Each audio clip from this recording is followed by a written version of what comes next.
살아계신 하나님의 말씀은 마가복음 11장 17절 말씀입니다. 마가복음 11장 17절 말씀, 우리 다 같이 한 목소리로 합독하시겠습니다. 이에 가르쳐 이르시되 기록된 바 내 집은 만민이 기도하는 집이라 칭함을 받으리라고 하지 아니하였느냐. 너희는 강도의 소굴을 만들었도다 하시매. 아멘. 렘넌트 성가대 찬양으로 하나님께 영광 올려드리신 후에 내 집은 만민이 기도하는 집이라는 말씀 제목으로 목사님 말씀 증거해 주시겠습니다.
찬송은 곡조가 붙은 기도다 그렇게 얘기합니다.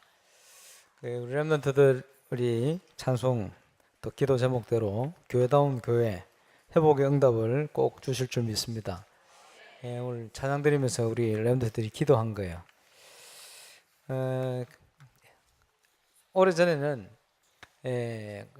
제가 우리 황유정 지자처럼 청년 시절에 학생회 성가대를 지휘한 적이 있는데, 그때는 보면요, 이제 전공 지휘자들이 지휘를 하기도 하고, 아니면 그 신학교 다니는 전사님들 공부하면 지휘법 가르쳐 줍니다. 왜냐 하니까 아무 영성 없이 막 지휘를 이렇게 하니까 이제 교회 성가대 지휘가 아니요, 성가가 아니요.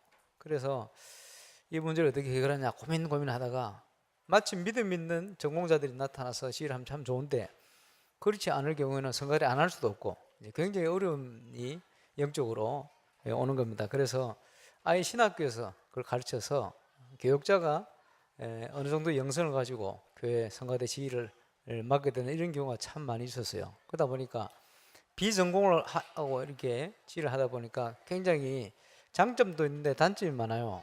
왜냐, 너무 이제 음악적인 지식이 없다 보니까 한계가 많이 오고 이런 것도 많이 느꼈습니다. 그래도 뭐 하는 동안에는 기도하면서 은혜로 이렇게 감당하기도 했습니다만은, 어쨌든 과거에는 그런 문제들이 많이 있었습니다. 이제 다행히 지금은 생명 있고 또 영성 있는 지휘자들이 서서 지휘를 맡게 되어지니까 너무너무 감사하다 이렇게 생각이 들고, 또 다음 주에 우리 박성권 집사님 미국으로 순회 공연을 2주간 가신답니다. 그래서 뭐 누구 아무개 지휘를 맡겨놨다라는데, 일단 다음 주 그다음 주 때 기대를 하겠습니다. 이제 누가 써도 이렇게 어느 정도 할 수 있을 만큼 영성과 또 기능이 준비되어 있으니까 그것도 참 감사한 일이다 이렇게 생각합니다. 아무쪼록 오늘 찬양대로 지금 건축에 굉장히 중요한 시간표가 되어졌고, 저와 여러분이 또 기도를 모으고 또 하나님께서 가장 원하시는 건축을 위한 그런 준비를 하고 또 진행하는 또 응답 속에 있기를 바랍니다. 그러면서 오늘 본문도 내 집은 만민이 기도하는 집이다. 지금요 우리 교회가 가장 기도하는 포인트 2가지. 첫 번째는 올바른 전도 운동 회복하는 거예요. 이제 올바른 전도 운동이 되어질 때 그게 올바른 교회거든. 올바른 전도 운동이라는 것은 올바른 복음을 가지고 누리고 증가한다는 걸 포함한 걸 얘기합니다. 그렇죠? 그러면서 오늘 찬양대로 또 기도대로 올바른 건축에 대한 중요한 응답을 누리는 증인으로 저와 여러분이 꼭 쓰임받게 되시기를 주의 이름으로 축원합니다. 오늘 성전에 관한 말씀은 전도 선교와 관련이 있는 내용입니다. 그래서 예수님께서 2000전에 이 땅에 오셔서 성전을 청결케 하신다고 채찍을 휘두르시고 그러셔서, 왜 그랬냐? 내 집은 만민이 기도하는 집인데 말이에요. 강도의 구를 만들었다, 소굴을 만들었다 이렇게 표현했어요. 그것은 그 성전의 한 장소가 입구에 있는, 들어가면 바로 있는 장소가 이방인의 뜰입니다. 선교를 위한 뜰인데, 근데 이스라엘 백성 중심으로 예배를 하다 보니까 선교에 대한 생각이 없으면 이게 왜 만들어진지를 몰라요. 그러다 보니까 그 장소에서 하나님께 제사하는 양을 구분을 지어가지고, 그렇지, 제사하러 오는 사람들이 뭐 깨끗한 양을 구하기 힘들잖아요. 그래 와서 바로 구하도록, 또 하나님 앞에 제사하는 이런 부분을 놓고 또 그 안에서 성전 안에서 쓰는 이제 성전 돈 3개를 바꿔주는 이런 역할도 하고, 자기 나름대로는 잘한다고 한 것이 하나님이 가장 원하는 길을 막아버린 거예요. 선교의 길을 막아버린 거예요. 그래서 예수님께서 채찍을 휘두시고 상을 뒤엎으면서 성전을 청결케 하시는 이런 부분을 볼 수가 있습니다만은, 우리가 건축을 앞두고 하나님 앞에 좀 생각하고 또 응답받아야 될 내용인 줄 압니다. 오늘 본문을 구약 성경에서 인용했습니다. 그래서 이사야서 56장 6절에 보면 6절 7절을 제가 읽어보겠습니다. 또 여호와께서 연합하여 그를 섬기며 여호와 이름을 사랑하며 그의 종이 되며 안식일을 지켜 더럽히지 아니하며 나의 언약을 굳게 지키는 이방인마다, 이스라엘 백성이 아니고 이방인을 향한 얘기요.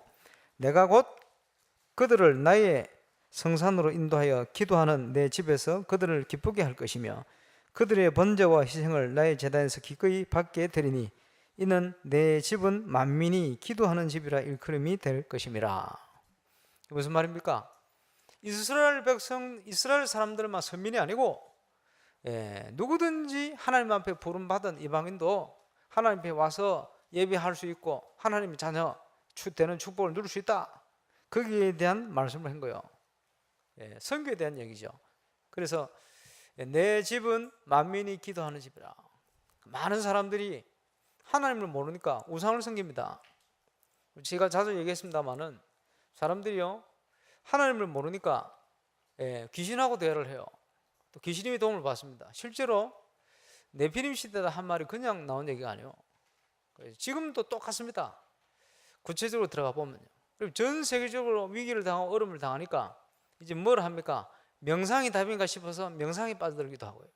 그지? 구글에서 한번 대히트를 쳤잖아요. 그리고 답을 찾아가는데 인간을 살려야 되겠다. 인간성을 회복시켜야 되겠다. 인간이 바로 살아야 되겠다. 몸부림치는 게 인문주의나 이런 쪽으로 막 파고듭니다. 그래서 요즘 제일 인기 있는 강의 중에 하나가 인문주의 아닙니까? 그러니까 스타 강사들이 막 일어나죠. 그것도 근본적인 답이 될 수가 없습니다. 그래서 이걸 볼 수 있는 눈이 필요하다. 그래서 만민을 살릴 수 있는 복음의 답이 무엇인가? 만민을 살릴 수 있는 하나님이 주신 언약이 무엇인가 하는 부분을 빠르게 알고 누리는 그런 정의로 꼭 서게 되시길 바랍니다. 그래서 지금 많은 기관에서 우리 건축 부지 방문을 해서 또 기도도 하고 있습니다만 지난주에 우리 권사님들이 가시는데 저보고 같이 가자 그래가지고 마침 시간이 나가지고 같이 갔죠. 같이 가니까 좋더라고요.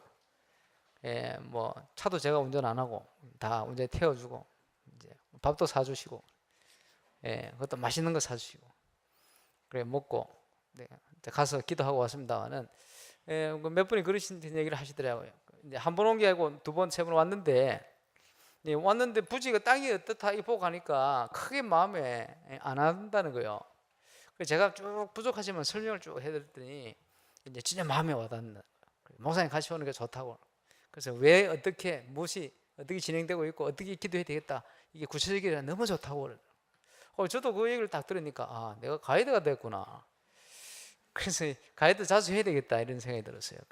그리고 다음 주간에는 우리 당회원들하고 건축위원분들하고 해서 함께 우리 예배 마치고 한번 가볼 모양입니다. 가서 실제로 지금 어떻게 되어 있고 상황을 봐야죠. 그리고 그 땅이 지금 어떻게 변화되고 있는가, 그 주위 일대가 지금 어떻게 진행되고 있는가 하는 부분을 같이 눈으로 보고 상황 설명도 듣고 함께 땅을 밟고 기도해야 되지 않겠나. 그리고는 이제 시간표가 되어지면요 우리 전 성도 한번 같이 가도록 이래가지고 가서 기도해야 돼요. 저는 그 막 10분 가량 되는 우리 권사님들 함께 보고 기도하고 눈을 떴는데 기도하기 전하고요 기도한 이후에 세상이 달라 보여요. 그 땅이 다르게 느껴져요. 야, 이거 그래 와서 밟고 기도하는 게 이렇게 다르구나. 이번 주 갔다 오신 권사님들 그렇죠, 그죠? 이거 보세요. 세월이 참 빠릅니다. 그러니까 격세지감을 느낀다 이런 표현을 많이 합니다만은 세상이 너무 많이 바뀌었단 말이에요. 얼만큼 바뀌었냐? 제가 여기 처음 왔는데, 그렇지? 1999년 6월달 아직도 기억합니다만은 우리 성도님들 계시고, 그래 처음에 이제 우리 서대성 목사님이 이 담임 목사님 오셔가지고 사역을 하시는데 지휘를 서영훈 장로님 집사님 때, 그지? 장로님 한 분 계셨는데 서장로님 이래가지고 목사님, 지휘자, 장로님 다 서시라. 조금 있다가 이제 전도돼가지고 서영훈 장로님도 오시고 또 뭐 그때 우리 서영훈 장로님 형님 되신 서영훈이 지금 장로님이시죠. 장로님도 뭐 그때 뭐 또 계시고 말씀 그랬는데, 그리고 저 앞에 운동장 가서요 족구한다고 섰는데 우리 이 서장님 뭐라고 그러시냐 합니까? 야, 오늘 우리 서시들하고 잡시들하고 한판 붙읍시다 이러더라고. 그때는 그랬어요. 그래서 아무리 생각해봐도 격세지감을 느낀다. 지금은요 서시 잡시 이렇게 우리는 할 수가 없어. 기본적으로 한국은 박씨, 이씨, 김씨가 많으니까 말이에요. 그만큼 하나님께서 많은 응답을 주시고 많은 변화를 주셨다. 그런 중에 지금 시간표가 건축을 위해서 가는 시간표가 되었습니다. 참 마침 감사하게도 전도자를 씌워서 메시지를 주시는데 건축에 대한 메시지를 각인되도록 계속 주고 계시잖아요. 얼마나 감사한 일입니까? 그리고 올바른 전도운동을 어떻게 회복시켜야 되겠다, 많은 그림을 가지고 후반기부터 본격화하시겠다. 그 시간표가 우리 교회 시간표도 맞아요. 그래서 하나님이 우리를 말씀으로 인도하고 계시다. 우리가 어떻게 말씀을 받냐 굉장히 중요합니다.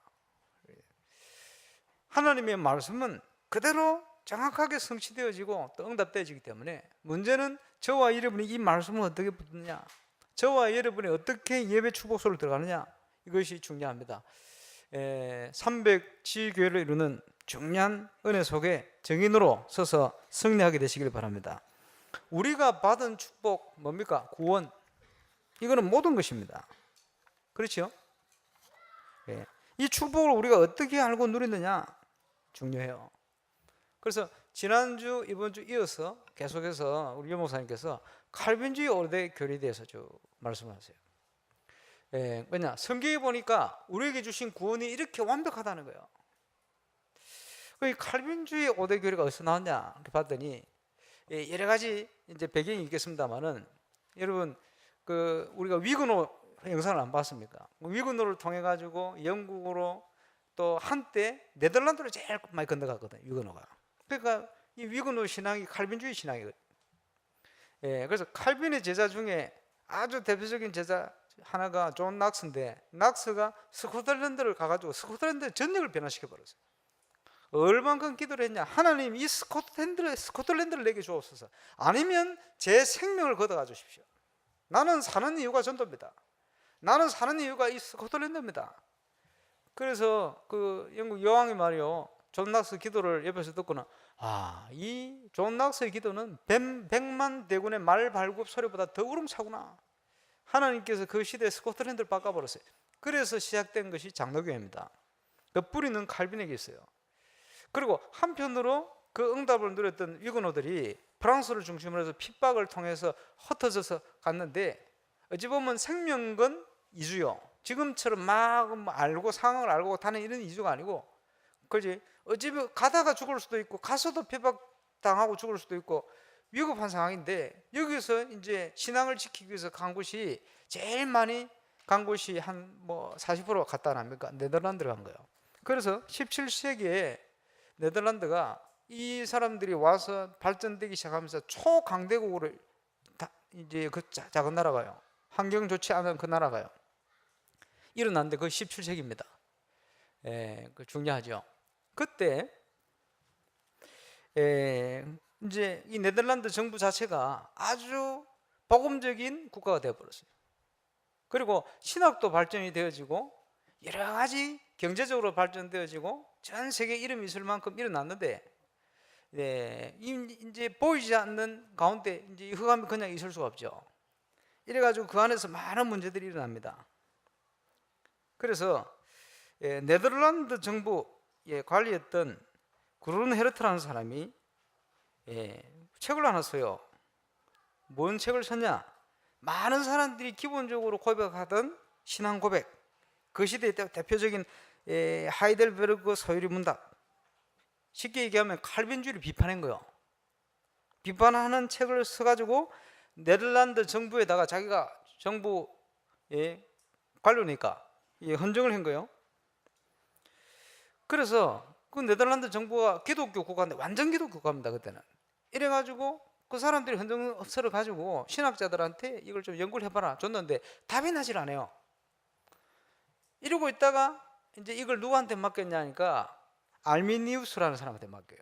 그 알미니우스가 이걸 가지고 이제 연구를 하다가 그 앞에 이 책을 썼던 그 사람의 책의 영향을 받아버려요. 이래가지고 칼빈주의하고는 완전 대치되는 입장에 서버립니다. 그러게 이론을 가지고 가다가 이제 제자들도 많이 가르쳤죠. 그러는 중에 이 제자들이 알미니우스 죽고 나서 이 네덜란드 정부에다가 요청을 합니다. 뭐라고 요청을 하느냐? 5가지 칼빈주의 배시되는 이론을, 그지? 만들어 가지고 이거를 국가적으로 인정해 달라 이렇게 바치게 됩니다. 거기에 대해서 아주 보수적인 칼빈주의자들이 보니까 이거는 성경적으로도 맞지 않고 신학적으로 맞지 않다, 이렇게 이제 논쟁이 되게 된 거예요. 그러다 보니까 그러면 그 5가지에 대해서 말이요, 성경의 입장 아니면 칼빈주의 입장이 뭐냐, 이걸 찾아내야 될 거 아니에요. 찾다 보니까 배치되는 5가지 반하의 이론이 나오게 됐어요. 그래서 나온 것이 칼빈주의의 5대 교리입니다. 그 역사적인 사건이에요. 이래가지고 그 네덜란드 정부가 어떤 결정을 내렸냐 하니까 저것은 완전히 인간주의적인, 인간 하나님 중심이 아니고 인간 중심의 행위 중심한 잘못된 신학이다. 이래가지고 조금 심하게 했어요. 처형시켜버리고 추방시켜버렸어요. 그 당시 네덜란드 상황입니다. 그래서 나온 것이 칼빈주의 5대 교리요. 우리는 그런 과정을 거치지 않고 바로 은혜로 칼빈주의 5대 교리를 이해하고 은혜 받을 수 있게 됐어요. 상황이 그렇습니다.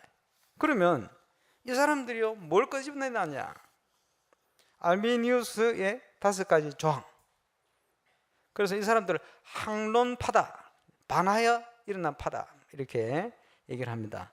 알미니우스 5대 조항.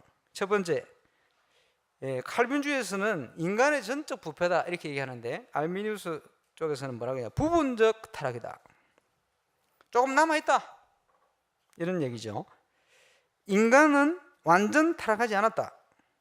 인간은 하나님을 믿지 못할 만큼 타락한 것이 아니며 자신의 자유의지로 하나님을 믿기로 선택할 수 있다. 굉장히 좋게 써놨는데 완전 배치되는 말입니다. 칼빈주의는 뭐라 합니까? 그게 아니고 아무것도 안 남았다. 인간은 전적으로 부패했다. 뭐 성경을 얘기한다면 로마서 3장 10절 23절, 의는 없나니 하나도 없고 모든 사람이 죄를 범하였음에 하나님의 영광에 이를 수 없나니. 선택은 여러분 하세요. 알미니우스 5대 이걸 따라간다고 구원 못 받는 건 아닙니다. 왜냐? 이쪽이 어느 쪽이냐 하니까 지금 그 기독교 안에서도요, 감리교나 순복음이나 이런 데 전부 이쪽이요. 장로교나 이런 쪽이 칼빈주의 쪽이고. 그러니까 이제 신학적으로는 양쪽으로 나눠요. 근데 우리가 믿기로는, 제가 확신하기로는 칼빈주의가 가장 성경적이라고 보는 거예요. 이렇게 될 보입니다. 그러면 두 번째 내용이 뭐냐? 조건적 선택이다. 하나님은 인간의 조건을 보고 선택했고 하나님께서 누가 복음을 믿을지 미리 아시고 그들을 구원하기로 선택하신 것을 의미한다. 이렇게 알미니우스 파들이 얘기했어요. 쉽게 얘기하면 우리가 옛날에 복음서가 있잖아요. 돈으로는 못 가요, 뭐 이런 있잖아요. 잘생겨도 못 가요, 못생겨도 못 가요, 이런 얘기가 있는데, 그거는 알미니우스 이제 파로 얘기하면 이 신학으로 맞지 않는 거예요. 그렇지? 하나님 보고 이놈 잘생겼구나 선택했다, 이런 얘기요. 칼빈주의는 뭐라고 그러냐? 무조건적인 선택이다. 영원 전부터 하나님께서 섭리 속에, 예정 속에 무조건적으로 당신의 기쁘신 뜻대로 선택을 했다. 에베소 1장에 나오는 얘기입니다만 이제 이렇게 나뉩니다. 그러면 세 번째 뭐라고 얘기했냐? 알미니안주의들이요, 보편적인 속죄다. 그 말은 그리스도의 십자가는 모든 인류를 위한 것이다, 이렇게 얘기했어요. 그런데 칼빈주의는 뭐라고 얘기하느냐? 아니다. 예수 그리스도의 십자가의 대속은 저희 백성을 저희 죄에서 구원하기 위해서 저희 백성을 위한 대속이다, 이래 봅니다. 여기서 나오는 문제는 그리스도의 십자가가 능력이 작은 것이 아니고 모든 인류를 억만 번도 더 구원하고 또 남을 능력이 있는데, 능력의 제한이 아니고 적용의 제한이다. 그래서 아들을 낳으리니 이름을 예수로 해라. 이는 저가 저희 백성을 저희 죄에서 구원할 자이심이라.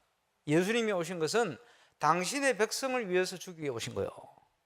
요한복음 17장 11절 12절 우리가 아침에 세가족 메시지 때 하지요. 뭡니까? 아버지께서 주신 아버지의 이름으로 저희들을 구원하였사오니 저들 하나도 멸망치 않고 다 구원하신, 그건 하나님의 뜻이다. 멸망할 자나 멸망의 자식들 뿐이다, 원래부터. 그게 뭡니까? 하나님의 선택, 그리고 하나님의 선택된 자에 대한 적용, 이래 봅니다. 네 번째 교리는 뭐냐? 알미니안주의는 강적 은혜다. 무슨 얘기냐? 성령께서 사람을 구원하시려고 베푸시는 은혜를 사람은 거부할 수도 있다. 이래 봅니다. 그런 얘기가 있죠. 그 비슷한 성경구조 참 다 이런 건 비슷한 내용이 있어요. 뭐냐 하니까 성령을 해방한 자는 사함을 받지 못할 것이다. 날 거부하면 구원 못 받는다 이 말이지. 굉장히 맞게 들립니다. 근데 칼빈주의는 어떻게 보느냐? 그렇지 않고 불가항력적인 은혜다. 택한 자들을 부르심에 저항할 수 없으며 성령께서는 택한 자들을 그리스도께로 반드시 이끄신다. 불가항적인 은혜다. 저는 거기에 전적으로 동감합니다. 왜냐? 제가요 3살 때 옥산에서 떨어졌어요. 그래 제가 옥덜미 아닙니까? 머리 떨어져가지고 머리 깨져. 그리고 가까운 의원에 갔는데 말이요. 어제도 잠시 다녀왔는데 제가 살던 반송. 그 의원에 갔더니 집에 가 있으라 그래. 그 집에 가 있는데 저는 기억이 안 나요. 막 아프다 그랬겠지. 그러니까 어머니가 택시 태워가지고 윗 반송에 집에서부터 이제 택시 타고 저 큰 병원으로 가려고 가는데 그 아래 반송으로 내려가는 그 다리를 지나는데요. 콧구멍, 입구멍, 귓구멍, 구멍으로 생긴 데는 다 피가 터져 나오더래요. 그러니까 이제 숨이 막히니까 가다가 아래 반송 의원에 잠시 들려가지고 그걸 숨을 꼴 튀운 거예요. 그리고는 이제 그 대동병원입니까? 이제 오래된 병원 아닙니까? 거기 갔는데 사진 찍어보니까 머리가 깨졌어요. 그러니까 수술하자. 그러니까 제가 잘못했으면 44년 전에 수술 받을 뻔했어요. 그리고 근데 저희 아버지가 돌팔이 군의관 출신, 머리 수술하면 안 된다 이래가지고 수술 안 하고 저절로 붙은 머리입니다 이게. 그래 조금만 더 있어도 죽었어요. 그렇지? 근데 그때 죽었으면 지옥 갔겠지. 여러분 못 만났어요. 아무리 생각해도 하나님 은혜요. 지나고 보니까 하나님 은혜요. 나중에 와서 제가 얘기하잖아요. 신학교 갔었는데 이거 보면 나는 몰랐는데 나중에 보니까 하나님이 내 인생을 이렇게 인도하셨다는 것을 확인시켜 주시는 이런 응답이 너무 많은 거예요. 옛날에 말이요 군에서 한 막사에 9명이 있다가 말이요 그 상사가 부하를 두드려 펴서 그가 너무 열받은 이 쫄병이 말이요 무극에 가가지고 수류탄 2개를 훔쳐와가지고 까가지고 막사에 들어가가지고 밑으로 굴러버렸어요. 폭발했는데 막사에 있는 사람들이 몰살했거든. 그 9명이 있었는데 8명 죽었어요. 1명 어디 갔냐? 화장실. 그분이 저희 장인 어른들입니다. 그때 돌아가셨으면 지옥 가셨을 거 아니에요. 그 하느님 은혜로 그지? 하필이면 화장실 가도록 성령께서 은혜를 주신 거예요. 그렇잖아요. 그거 어떻게 하겠습니까? 아무리 생각해도 하나님 은혜요. 그런 상황들이 현장에 가보면요 너무나 많은 거예요. 그지? 하나님 은혜, 불가항력적인 하나님 은혜. 여러분을 조선시대나 이런 데 태어나서면요 복음 못 받았을 수도 있어요. 그지? 하나님이 딱 복음 받고 복음 운동할 수 있는 시간표 속에 이게 태어나게 하신 거예요. 여러분의 탄생에 대해서 상처 있는 사람들은 다 치유받으시기 바랍니다. 태어나서 지금 이 시대에 이기에 복음받고 있다는 자체가 축복 중에 축복이요. 어느 시대에 태어난 것보다. 그렇잖아요. 불가항력적인 은혜다. 그죠? 예수 믿을 수밖에 없는 상황으로 우리를 인도하신 거예요. 우리의 연약함과 모든 걸 다 아시고 너무 강팍한 사람은 병을 줘서라도 끄집어오는 거예요. 그게 병원 전도 가보면요 시간표 된 사람 다 와서 누워 있어요. 왜냐? 예수 믿도록. 우리가 황금의장 중에 하나가 병원 아닙니까? 지금 이제 병원을 위해서 지금 기도하고 문을 여는 쪽에 여러 문이 또 열리고 있습니다만은 이게 하나님의 계획입니다. 불가항력이 하나님 은혜다. 그러면서 알미니안주의 5번째 뭐라고 했냐? 구원으로부터 타락. 무슨 말이냐? 한 번 구원받은 사람도 훗날 구원을 잃어버릴 수 있다. 이렇게 얘기했어요. 예. 그런 또 비슷한 성경 구절이 있어. 찾아보면 어디 있냐? 저 히브리서 같은 데 있어. 한 번 비침을 받고 은혜를 받고 타락한 자는 다시 뭐 할 수 없다. 쭉 이렇게 나와요. 읽어봤습니까? 그러니까 이런 말씀을 뒷받침할 만한 비슷한 뭔가 있어요. 그 말은 무슨 말이냐? 강재민, 너 말이야 예배 안 드리고 자꾸 까불고 말 안 들고 이렇게 하면 예? 가가지고 호적에서 파낼 거야. 예배 시간에 너 자고 말이야. 너 나가, 집에 나가. 호적에서 판다 강시 아니야. 너 제가 저 서시해. 예. 이 말은 무슨 말입니까? 진짜 그런 말이 아니요. 그 뭐지? 바로 살아, 똑바로 해, 예배도 잘 드리고, 그지? 바르게 해, 그 얘기입니다. 하나님이 사랑하시니 이스라엘을 향하여 그런 메시지들을 계속 하신 거예요. 마치 다시는 돌아보지 않겠다, 꼴보기도 싫다, 이런 표현을 많이 하시거든. 그 말은 무슨 말이냐? 제발 좀 돌아와, 제발 좀 그러지 마. 이유는 뭡니까? 하나님이 세상을 이처럼 사랑하사 독생자를 주셨으니. 그래서 성도의 궁극적 구원, 이렇게 표현을 썼습니다. 다른 표현으로 성도의 인내다. 선택되고 구속받은 자는, 사람은 하나님의 은혜로 믿음 안에서 믿음을 지켜서 끝까지 하나님께서 인도하시고 견인한다. 그래서 그런 표현을 썼어요. 맞잡았는데 하나님이 우리를 붙드셨어요. 우리도 하나님 은혜를 붙들었어요. 근데 내가 가다가 흔들리가 나를 놔버렸대. 그럴지라도 하나님은 나를 놓지 않는다, 이 말이야. 거기서 나오는 것이 구원의 확신. 어디 나옵니까? 성경에 로마서 8장. 그지? 그 어떤 일이라도 현재, 과거, 미래의 일, 천사들을 할지라도 주 예수의 사랑에서 우리를 끊을 자는 없다. 예. 결코 나는 너희를 떠나지 않을 것이다. 그래서 주어진 단어가 임마누엘. 그지? 임마누엘. 다시는 우리를 떠나지 않겠다는 거예요. 그래서 예수 그리스도의 대속이 어찌 보면요, 구약 시대를 살았던 사람들도 누릴 수 없던 은혜를 우리가 받은 거예요. 그래서 보라, 지금은 은혜 받을 만한 때요, 지금은 구원의 날이로다. 우리가 받은 구원이 이겁니다. 자, 칼빈주의 5대 교회에서 이해가 좀 되었습니까? 예, 아주 성경적인 걸 봤어요. 근데 또 문제가 있습니다. 또 무슨 문제가 있냐? 칼빈주의 중에도, 칼빈주의 신학자 중에도 생각들이 달라요. 그래서 이 네덜란드가 그런 중요한 역할을 했어요. 지금도 네덜란드의 대표적인 두 신학의 흐름을 가지고 보수 신학에서요, 이 사람을 따라가든지 저 사람을 따라가든지. 누구냐?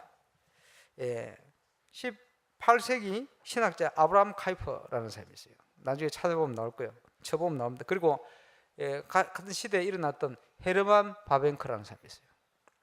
그 시대 말이요,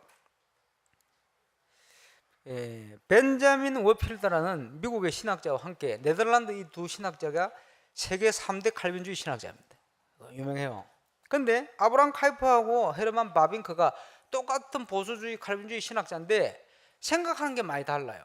어떻게 달랐냐 하니까 대표적으로 나뉘는 게 성령론입니다. 성령론. 그거 가지고 지금 한국과 세계가 지금 왈가왈가하고 있어요. 어떤 성령론이냐? 아브라함 카이퍼는 오순절 마가다라방의 성령이 한 번 임했다, 단회적이다. 지금은 뭐냐? 큰 호수에 물이 한 번 떨어지면 지금은 뭐냐? 그 호수의 물을 가지고 나눠 쓰는 것이다. 쉽게 설명한 그런 이론입니다. 헤르만 바벤크는 아니다. 초대교회에 임하셨던 그 성령의 역사는 지금도 계속 연속적으로 임한다. 이거 가지고 이제 싸우는 거예요. 그래가지고 그 내용을, 한쪽 편을, 이론을 가지고 유모 사님이 그지 대학원 그 논문을 썼다가 양쪽 교수님한테 어려움을 당한 거예요. 왜냐? 보수주의 신학 양쪽 교수가 이론이 틀렸어. 한 분은 차빙크, 별명이 차빙크라, 바빙크를 따르는 신학자예요. 한 명은 한국의 아주 대표적인 신학하면 그 사람 신학이에요. 오래돼. 그 사람 뭘 어길 수가 없어. 그 사람 아들 교수로 있었거든. 그 두 사람 이론이 틀린 거예요. 이래가 그 사이에서 왔다 갔다 어렵다. 그만큼 신학적인 영향이 큰 사람들이에요. 그런데 제가 얘기하려는 그게 아니고, 이때는요, 정치하고 종교가 거의 비슷하게 하나로 가는 그런 시대예요. 이러니까 완전 기독교 국가다 보니까 정치하는 사람들이 신학자들이 많아요. 아브라함 카이퍼가 시장을 하면서 말이요, 신학자예요. 근데 이 사람 정책 중에 하나, 그러니까 여러분 생각을 잘해야 됩니다. 아주 수준이 있는 듯 정책을 썼어요. 그 정책이 뭐냐? 그 당시에도 막 창녀들이 있으니까 말이에요. 이 아브라함 칼프가 어떤 생각을 했냐? 저 사람들도 같은 인간인데 제대로 살도록 도와야 될 거 아니냐? 저 사람들 그렇다고 처형시키고 하면 죽일 거냐? 그럴 수는 없잖아요. 필요악이라면, 이해하시죠? 무슨 말인지. 필요악이라면, 어쩔 수 없이 있는 존재라면 이거를 숨기지 말고 양성화시키자. 양성화시킨다는 말은 무슨 말이냐? 많이 만들다는 소리가 아니고 공무원과 비슷하게 대우를 해주자 이 말이에요. 그래서 왜 그렇게 하느냐? 안 그러면요 이상한 병을 옮기게 돼요. 여러 가지 지저분하게 이상한 일이 더 번져 나가니까 필요악이라면 그것을 이렇게 관리하자. 이래서 양성화시켰어요. 저는 이거에 굉장히 결정적인 실수라고 봅니다. 그래서 네덜란드 암스테르담 같은 경우가 지금 이제 한 이 시기 지나다 보니까 지상 지옥이 되어 있잖아요. 그 잘못된 정책입니다. 제가 볼 때는. 그만큼 이 사상이라는 게 무섭습니다. 그 지금 여러분이 현 정부를 놓고도 뭘 기도해야 되느냐? 수준 하다가 정책을 잘못 써버리면 그제 손쓸 수 없을 만한 이상한 결과를 초래할 수도 있습니다. 그걸 구분을 잘 할 수가 있어야 돼요. 그 아브라함 칼프가 그런 실수를 한 거예요. 쉽게 얘기하면 이렇게 신학이 있다가 점점점 무너지기 시작해요. 그래서 발전된다고 발전된 게 잘못된 발전을 쭉 해간 거예요. 그래서 유럽을 영적으로 완전히 죽여버린 사건이 일어나는데 그 대표적인 신학자 둘을 뽑는다면 칼 발트라는 또 볼트만이라는 사람, 여러분 뭐 이름 뭐 들어본 사람도 있겠고 못 들어본 사람도 있겠습니다만 칼 발트 같은 사람은요 평생 이 사람 쓴 책을 다 읽어도 평생 읽어도 못 읽을 만큼 책을 많이 썼어요. 똑똑한 사람입니다. 뭐라고 얘기했냐? 성경에는 하나님의 말씀도 있다. 그 말은 무슨 말이요? 성경에는 하나님의 말씀 아닌 것도 많다 이 소리요. 그거 무슨 말이? 굉장히 지식적으로는 똑똑해 보입니다. 왜냐? 인간이 썼으니까 부족하니까 여러 가지 앞뒤 따져보니까 상황을 보니까 하나님 말씀 아닌 것도 있다 이런 식으로 표현을 하다 좋은 표현을 하다 보니까 하나님의 말씀도 있다 성경에는. 그 말은 성경에는 하나님 말씀 아닌 것도 많다 이걸 전제하는 얘기입니다. 이러면서 나타나는 것은 빙산의 일각과 같아. 굉장히 수준 높은 듯한 얘기를 썼어요. 성경으로 나타난 것은 빙산의 일각처럼 그 배후에 숨겨진 내용이 어마어마하다 좋게 볼 수도 있겠습니다만 이런 굉장히 위험한 표현입니다. 이런 식의 표현을 썼어요. 거기에 사람들이 다 넘어간 거예요. 제가 쉽게 얘기를 하지만 단순하게 이제 표현하자면 그런 식의 표현이요. 그 사람들이 거기 다 넘어간 거예요. 그래가지고 어떤 문제가 왔냐? 독일 신학교에 가서요. 신학교 졸업하는 몇백 명 학생들을 앉혀놓고 물어본답니다. 뭐라고? 지금도 성경이 하나님의 말씀이라고 믿는 사람이 있으면 손 들어봐라. 한 명도 손 안 들어요. 신학자들이 목회자들 사람들이요 성경을 하나님의 말씀으로 안 믿는 거요. 이렇게 만들어 버렸어요. 그게 뭡니까? 사람 인간의 이성이요. 그지? 하나님 중심이 아니고 내 중심으로 생각하는 이 생각이 깊이 들어가다 보니까 쉽게 표현하자면 성령의 역사가 있는 올바른 현장을 체험하지 못하고 이론적으로만 사색적으로만 계속 파고들다 보니까 이게요 사람을 죽이는 신학이 되어버렸어요. 그렇게 유럽이 죽어버렸습니다. 그 영향이 어마어마합니다. 그래서 한국의 어떤 유명한 신학자가 말이요 한국의 신학자는 한 사람밖이다 라고 얘기했는데 그 사람이 박윤선이라는 교수예요. 그래서 지금 돌아가시고 안 계신데 그분의 주석이 나와 있잖아요. 오래됐습니다만. 저도 그 주석을 한 번씩 활용을 합니다. 아주 영적이고 괜찮은 주석이에요.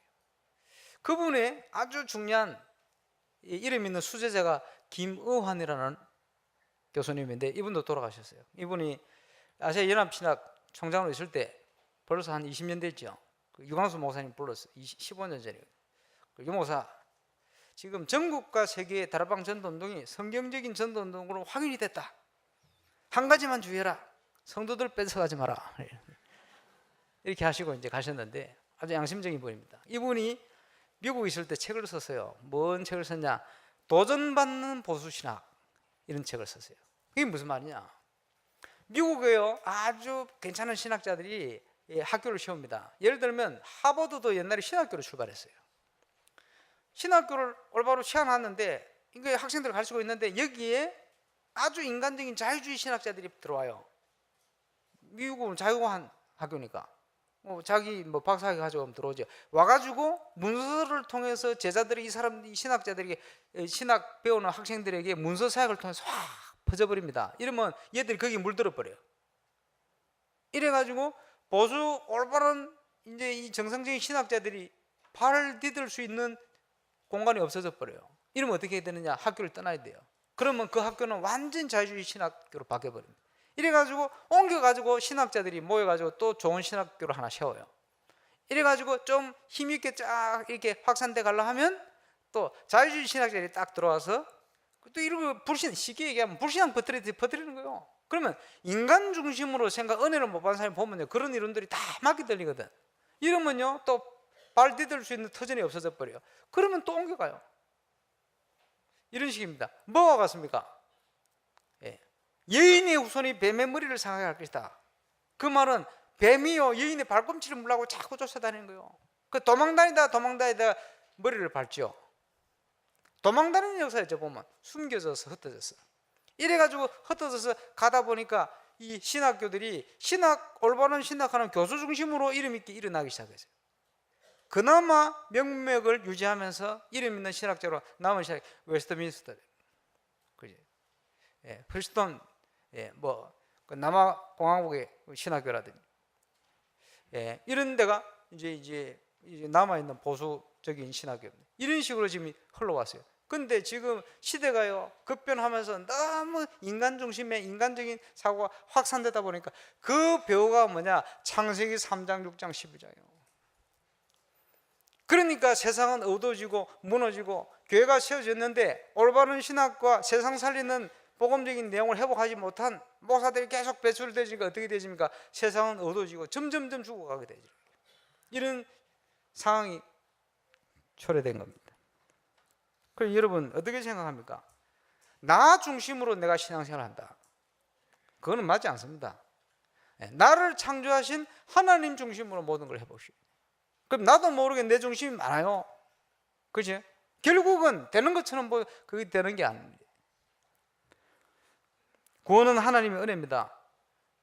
그래서 왜 장시간 이런 역사에 일어나는 여러분 알도 못한 이름을 내가 들어서 이거 얘기했냐?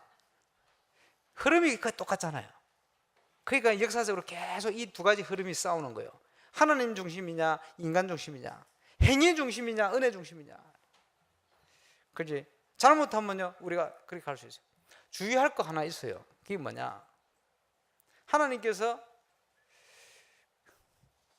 요한 웨슬리를 통해서 그 시대를 맡겼어요. 근데 웨슬리는 칼빈주의 신학자 아닙니다. 알미니안입니다. 근데 이분은 칼빈주의자들을 별로 안 좋아했어요. 왜 안 좋아했냐 하니까 이유가 하나 있어요. 칼빈주의자들이요 예정론을 잘못 믿어버리면 아니 정해져 있는데 내가 왜 전도해? 이런 식으로 나왔거든요. 운명론처럼 예정론을 생각했어요. 그거 잘못된 생각이에요. 예를 들어서 김진건 불신자다. 저거 구원받기로 하나님 작정됐으면 하나님 구원할 건데 내가 왜 전도해? 이런 식으로 나온 거예요. 그거는 예정론이 아닙니다. 그거는 예정론이 아니고 운명론이에요. 그거.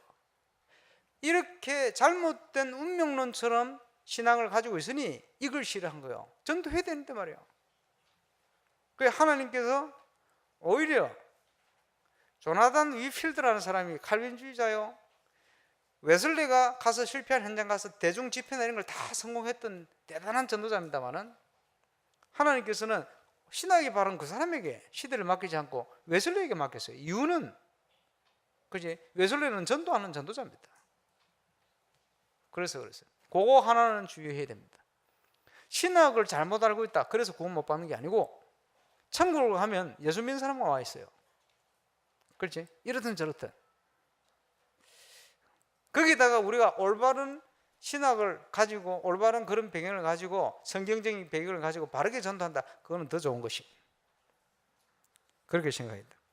그래서 무엇보다 올바른 복음을 회복하는 게 중요합니다. 올바른 복음이 회복되지 않으면 우리가요 여러 가지 잘못된 유혹에 빠져서 여러 가지 흐름 속에서 사단에게 속고 살다가 이 땅을 떠날 수 있어요. 사단은 복음만 두려워합니다. 복음에 비치지 않으면 어둠과 빛이 구분이 되지 않는 거예요. 올바른 복음을 회복하고 아는 만큼 우리가 복음을 바르게 누릴 수가 있습니다. 그렇죠? 그래야 우리 수준만큼 이 복음을 전달할 수가 있어요. 예수 그리스도께서 십자가의 모든 문제를 해결해 놓으셨는데 우리와 임마누엘로 함께 하시는데 말이에요. 그 구원의 축복이 얼마나 크고 놀라운 것이냐. 이 사실을 누리고 증거하는 시작을 올바른 전도운동부터 시작하는 겁니다. 그래서 첫 시작, 첫 단추는 뭘로 끼우느냐? 303으로 끼우는 거예요.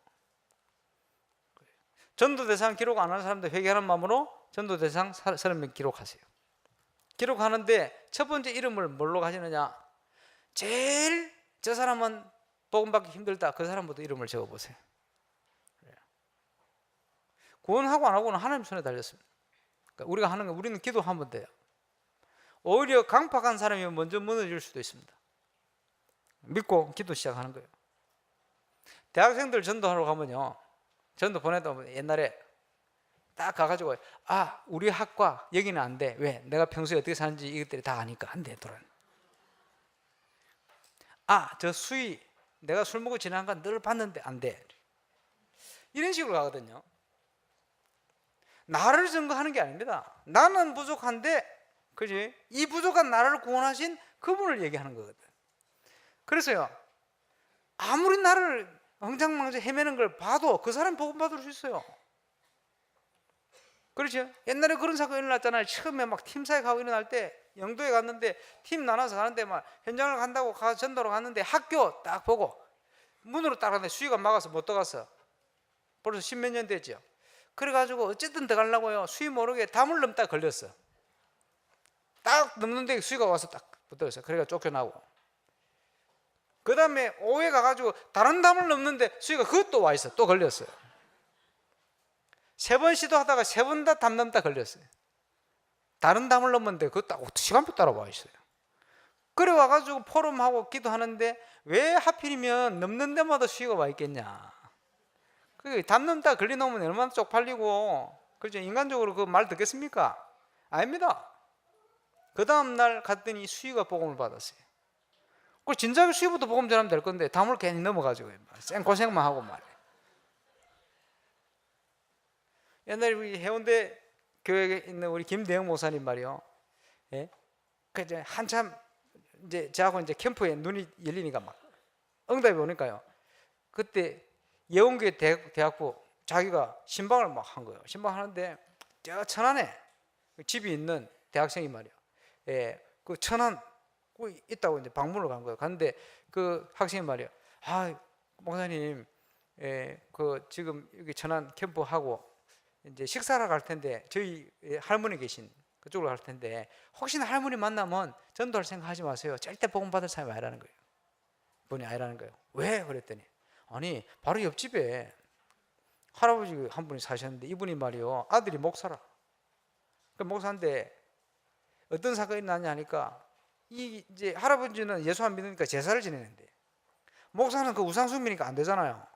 그러나 이렇게 욱신각신 싸우다가 말이요 아들이 목사 아들이 와가지고 제사상 체리났는데 그 아버지는 우상숭배인지 모르고 조상을 향한 정성이라고 체리난 거 아니에요.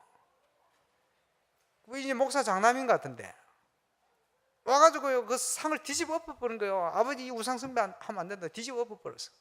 이러고 간 거예요. 가놓으니까 이 할아버지가 고민하다가 그분 입장이요.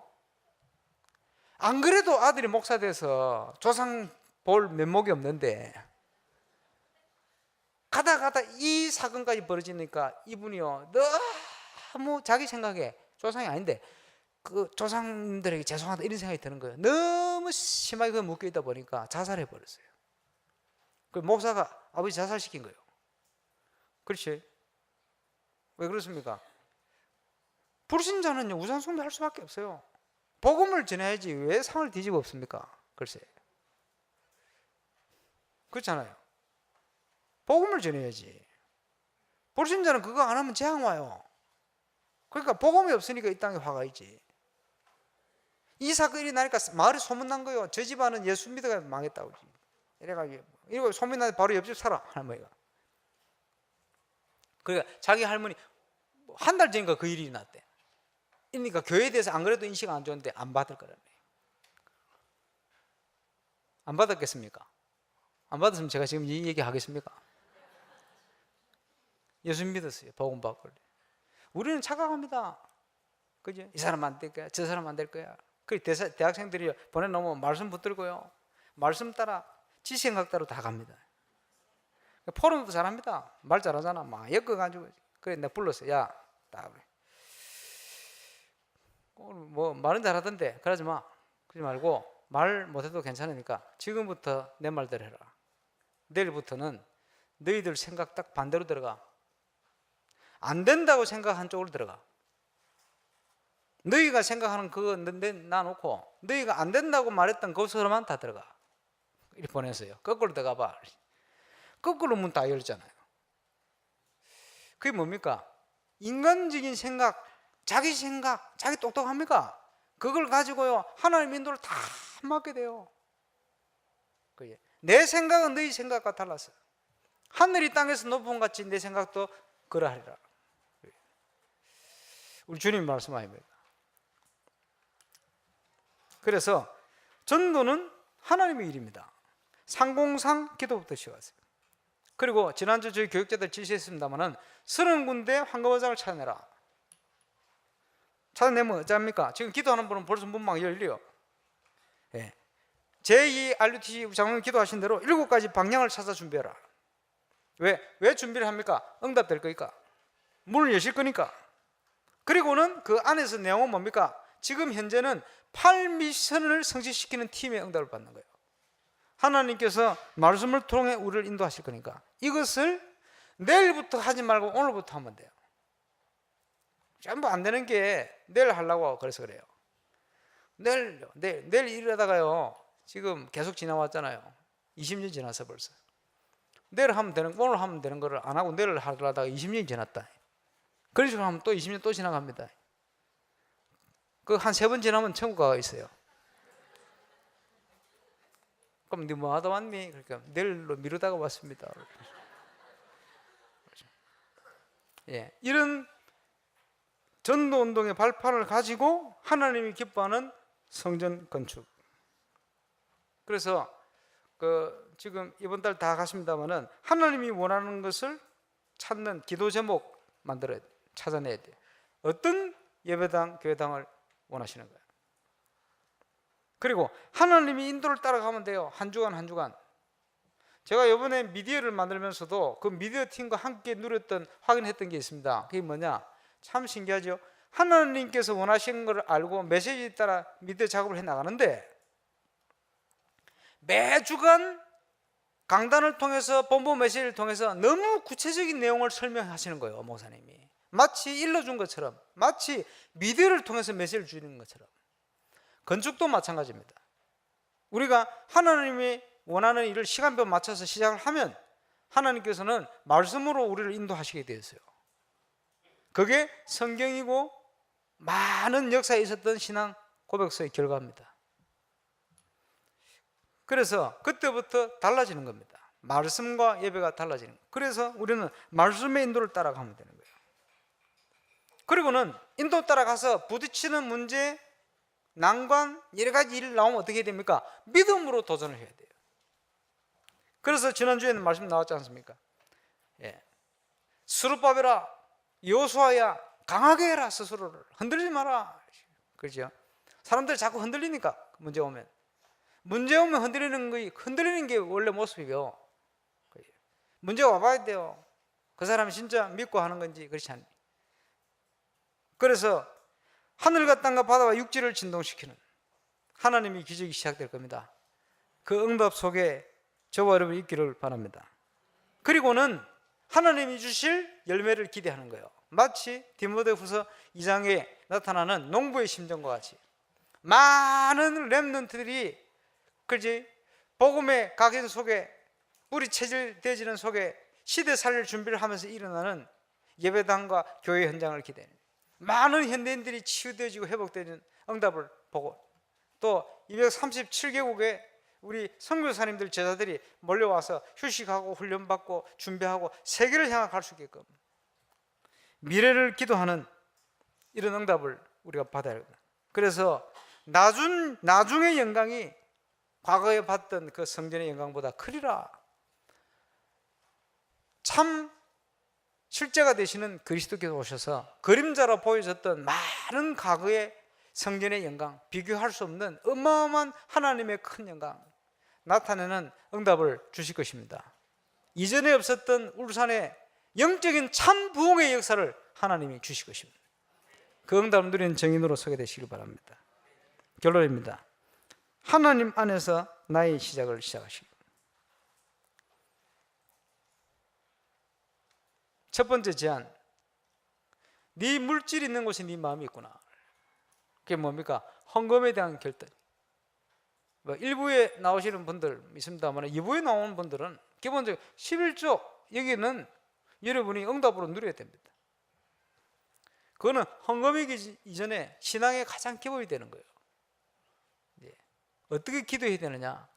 내가 드리는 11조, 우리 후대가 드리는 11조로 하나님의 교회가 바르게 일어날 수 있도록. 틀림없습니다. 우리가 11조 다 하면 교회는 어렵지 않아요. 하나님 일을 해가는데 어려운 일이 올 수가 없습니다. 그래서 많은 주의 종도를 키워내고 말이에요. 많은 렘넌트 일으킬 수 있는 문들을 열어가고 말이에요. 해야 되죠.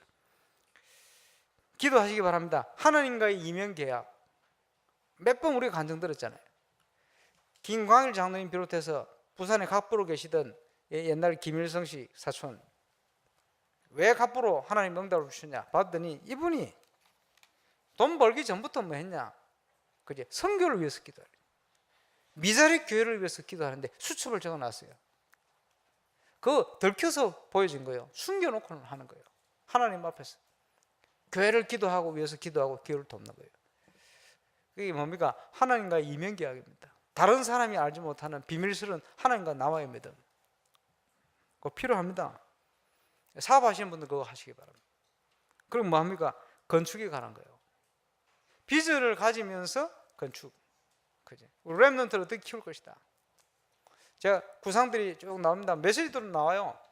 울산에 집회할 정도 공간은 있어야 된다. 2,000석 정도는 돼야 돼요. 기본적으로 준비해야 되겠죠. 그 저기 안양 동보교회를 가보면요, 장점이 있어요. 새로 지어놨는데 원래 저거 본당하려고 지은 게 아니고 임시로 지었는데 목사님 연세도 많고 하니까 더 이상 안 가시려고 저한테 얘기하더라고. 야, 이대로 됐다. 크게 하려고 임시로 지었는데 소예배당으로 지었는데 이게 대박되게 생겼어요. 왜냐, 또 늘어나면 지교회당을 하면 되니까 이러시더라. 근데 그 가보면 장점이 뭐냐, 저 2층에서 말이요 자랑을 하시더라고. 김동호 목사님, 강 목사, 저 2층 끝에서 내 강대상 여기까지 20m야. 최고 먼 데가 20m야. 그 많은 사람이 들어가는데 20m 하면요 이거밖에 안 되잖아요. 그러니까 메신저를 가장 가까이 올 수 있게끔 2층을 그렇게 딱 설계를 딱 해놨어요. 그걸 보면서 그건 굉장히 장점입니다. 그 이분이 보니까 교회 건축하고요 문화행사 하려고 딱 해놨어요. 그러니까 공연할 수 있도록 이렇게 해놓은 거예요. 쉽게 얘기하면 조금 참고해 볼 필요가 있다. 그게다가 우리 교회는 뭡니까? 지난 태영하고 모였습니다만 태영하고가 보고 예배할 수 있도록 해야 돼요. 창문을 해놓더라도. 그지? 태영하고 철야 예배 하는데 보니까요 광고할 때 안 보이는 얼굴들이 많아요. 왜? 애들하고 밑에 가 있어요. 우리 교회를 다니는 건지 마는 건지. 이래서는 될 일이 아니다. 왜냐? 그 시기가 제일 중요하거든. 그 부모님도 제일 중요한 시기거든. 그거 2층에서 저 화면 보고 예배한다는 거 진짜 주의 은혜요. 우리 태영하고 은혜입니다. 안 도망가고 있다는 게. 그런 것도 좀 구상을 해보고. 또 가보니까 그 보니 이제 저 고속도로에서 다 가다 보면 다 보이거든요. 거기에 보세요. 그 파란 잔디가 쫙 깔려있다. 이러면요 지나가는 사람들이 가슴이 설렙니다. 그지? 렘넌트들이 타고 있다 뒤에. 그러면요 저 뭔데 저 축구장 있냐? 꽂혀버립니다 바로. 그렇지? 그게 광고요, 광고.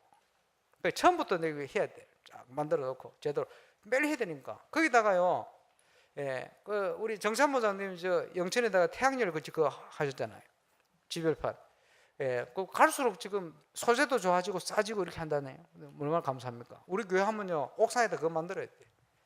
그지? 주위에 큰 건물 올라갈 일도 없고, 태양빛이 쨍쨍 내리질 겁니다. 그 바닥에 뭐 해야 되냐? 매일 모일 거거든. 전기세 엄청 들 겁니다. 할렐루야. 그러니까 이제 만들어야 돼. 돈 들더라도 태양열 집을 제대로 만들어야 돼. 왜 그러냐? 그걸 해야 매일 모이죠. 교회는 매일 돌아가야 됩니다. 살아있는 교회로 돼야 돼요. 그죠? 와서 운동도 하고 공부도 하고 휴식도 하고 공연 연습도 하고 뭐 자기 달란트 개발도 하고, 그지? 이런 만들어야 돼요. 할 건 많습니다. 자꾸 그림을 그리세요. 그러면서 여러분이 건축 헌금을 준비하고 하나님 앞에 중요하죠. 그래서 건축 헌금 모으는 사람 분들도 계시다 그래요. 감사한 일입니다. 참 감사하지. 교회 건축하면 제가 10분 일 하겠습니다. 해서 몇 사람 있어? 예, 단서가 있지. 응답을 주시면. 그래도요, 안 한다는 것보다 중심이 얼마나 좋아요. 그래 감사하지. 여러분도 다 10분의 1 하세요. 그럼 10명만 있으면 돼. 그렇게 하시겠습니까만은. 그래서 전 성도 함께 기도로 일어나야 됩니다. 삶은 전도, 죽음은 천국. 저는 저의 전도를 합니다. 지난 주간에도 한국의 OECD 국가 중에 자살률 1위 이거 바꿔보려고 막 얘기를 막 토하듯이 얘기했는데, 우리 KBS부터 해가 중요한 분들이요 별로 반응이 없어. 그러니까 화요일날 누굴 만나 얘기했는데 이 랩런트가 반응을 하는 거예요. 이거 해야 됩니다. 목사님 언제부터 모일까요? 목사님 팀을 구성해 주세요. 예. 돈은 어떻게 모으면? 돈 없어. 가장 시급한 선교가 뭔지 제가 유럽 선교를 놓고 지금 기도하고 붙을 겁니다. 바누아투를 통해서 어떻게 모델을 만들지, 저는 저의 전도, 저의 선교가 있어요. 여러분 같이 기도해 주셔야 될 부분이에요. 예, 여러 가지 일을 준비하고 있습니다만 여러분 나름대로의 전도 선교. 지교회당의 우리 목사님들은 이제 본격적으로 뛰어야 돼요. 내가 북구 가서 얘기했습니다만 김명진 목사님 매일 2사람씩 전도하세요. 성도들 하자고 얘기하지 말고 먼저 스스로 본인부터 하세요. 확인해 보려고 내. 안 하고 있을 가능성이 높은데 안 하면 못 견디도록 만들어야 돼요. 지금 시간표 그리 됐어요. 어쩔 수가 없어. 전도 안 하고 있으면요, 나의 전도를 놓치고 있으면요 자꾸 딴 데 관심이 가요. 사람은 그럴 수밖에 없거든. 그죠? 목회자는 전도에 올인해야 돼요. 살면 전도, 죽으면 천국. 나의 전도를 찾아서 가는 겁니다. 우리 중직자들 300지교에 눈을 떠도 감아도 300지교에 일하면서도, 맞습니까? 여러분 정인이니까 하나님이 축복하실 거니까 여러분의 언약으로 굳게 붙들고 시작하시기 바랍니다. 전 성도가 함께 일을 놓고 일어나야 됩니다. 건축이 어떻게 진행될 것이냐, 그거는 우리 소관이 아닙니다. 당신께서 준비하시고 당신이 인도하시는데 왜 우리가 걱정합니까? 걱정할 일이 아닙니다. 그것은 너희는 먼저 그의 나라를 얻거라. 그리하면 모든 것을 너희에게 더하여 주실 것이다. 저는 이 말씀을 확실히 믿습니다. 올바른 하나님께서 원하시는 교회 회복의 시작이 저와 이런 모든 현장이 시작되시기를 주의 이름으로 축원합니다. 예, 기도하겠습니다. 우리 합심으로 기도하겠습니다. 하나님, 내 집은 만민이 기도하는 집이라 말씀하셨는데, 우리가 하나님이 기뻐하는 참 전도 선교 회복하고 우리 렘도 바로 키울 수 있는 이런 올바른 교회 위해서 올바른 시작할 수 있는 은혜를 주옵시고, 오늘 말씀 속에 여러분 붙든 말씀을 가지고 함께 기도하는 시간 되겠습니다. 기도하겠습니다. 전능하신 아버지, 은혜 감사합니다. 내 집은 만민이 기도하는 집이라 하셨는데, 올바른 전도운동과 건축의 응답을 누리는 증인 되기를 원합니다. 그 응답 속에 우리를 부르신 줄 믿습니다. 하나님께서 하늘과 땅과 바다와 육지와 모든 민족을 진동하는 하나님의 기적 속으로 우리를 인도하시고 그 응답 속에 있게 하여 주옵소서. 이방 선교를 위하여, 이방 전도를 위하여 말씀 주신 주님, 이스라엘이 하나님의 축복을 놓치고 하나님의 계획을 놓치고 많은 것을 잃어버렸습니다. 이제 영적 이스라엘은 우리가 참 전도와 선교, 참 주역으로 서서 300지교회를 이루는 정인으로, 전 세계 현장을 섬기는 정인으로 참 선교할 수 있는 교회 축복, 렘넌트를 키울 수 있는 교회 축복 속으로 들어갈 수 있도록 인도하여 주옵소서. 그 응답을 회복하는 시작이 오늘부터 시작되어지도록 역사해 주시길 기도합니다. 하늘 땅의 모든 건설을 가지고 역사하신 주님의 역사를 불쌍히 응답하시며 인도하시며 축복하여 주옵소서. 감사를 드립니다. 주 예수 그리스도 이름으로. 내 집은 만민이 기도하는 집이라 이제 버려져고 숨겨져 있고 또 흑암에 눌려 있는 저들을 살리는 올바른 전도운동, 거기에 정인으로 서게 하시고 이를 위하여 매신 전쟁이 가장 핵심이 되어지는 건축을 위해 도전하는 하나님의 시작되게 하여 주옵소서. 성도들이 현장과 또 업의 현장마다 하늘과 바다와 모든 족속과 땅과 육지가 진동하는 하나님의 기적 속으로 들어가는 참응답이 시작되게 역사해 주옵소서.